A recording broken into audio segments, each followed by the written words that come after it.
people, same difficult day. One says, "I'm fine." The other says, "I'm feeling overwhelmed but hopeful." Who do you think navigates their emotions more effectively? Today, we're exploring emotional granularity, the ability to identify and name your emotions with precision. It's not just about having more words for feelings, it's about unlocking one of your most powerful tools for mental wellness, better relationships, and effective decision-making. What is emotional granularity? Emotional granularity is the ability to identify and distinguish between emotions with precision and specificity. Simply put, it's having a rich vocabulary for your feelings instead of lumping them into broad categories like good, bad, or fine. It's recognizing the difference between feeling anxious versus excited, disappointed versus devastated, or content versus joyful. But it goes deeper than that. It's understanding that you can feel grateful for your job while simultaneously feeling frustrated with your workload or excited about a new opportunity while also feeling nervous about the unknown. Think of it like having a high-definition emotional vocabulary. Just as painters use hundreds of colors instead of just primary ones, emotionally granular people use a rich palette of feeling words to understand their inner experience. The limits of "I'm fine." When we default to "I'm fine," we're often using emotional shortcuts that limit our self-understanding. Fine might actually mean frustrated with your workload, excited about weekend plans, slightly worried about a friend, and proud of a recent accomplishment, all at once. But here's what happens when we stay at the surface level. We miss important information about what we need. We struggle to communicate effectively with others, and we often feel disconnected from our own experiences. This isn't about being dramatic or overthinking.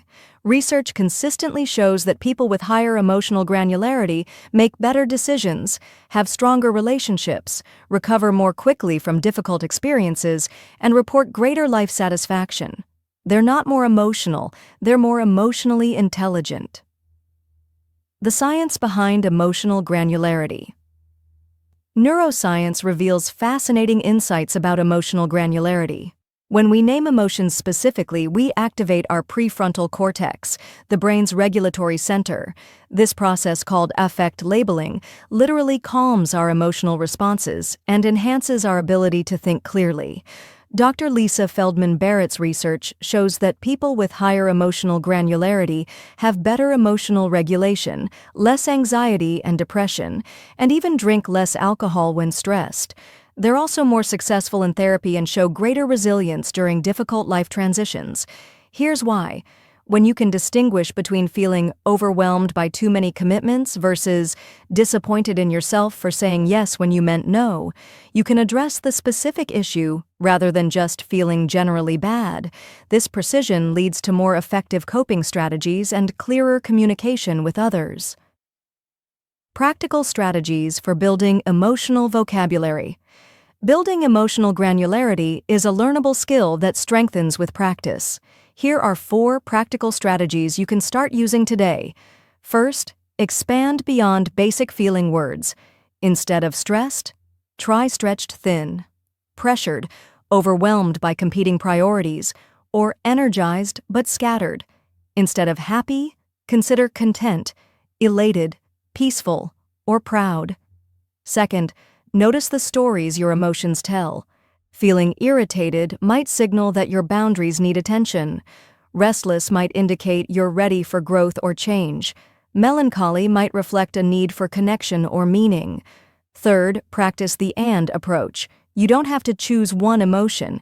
You might feel excited about the new project and anxious about the timeline and grateful for the opportunity. Fourth, use body awareness as an emotional compass. Notice where you feel emotions physically. Tension in your shoulders might accompany frustration, while warmth in your chest might signal gratitude or love. Emotional granularity in relationships. Your emotions aren't problems to solve, they're information to understand. Every feeling, even difficult ones, carries wisdom about your values, needs, and experiences.